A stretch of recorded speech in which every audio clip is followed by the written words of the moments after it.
Hi gorgeous, elegant faces here. I've got some solar garden lights, and these are powered completely by the sun. They don't require any batteries or any power at all. So right out the box we have a set of instructions. We also have some screws there. So say for instance you want to mount these to something, you can do that with the screws, or you can use these stakes that I'm showing you how they pop right in, and you can put these right in ground.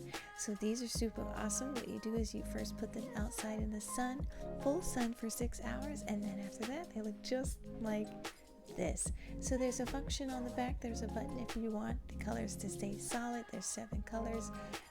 They can stay solid to whatever color that you choose, or if you want them to keep continuing changing colors, you would press it again and it will change colors just like this.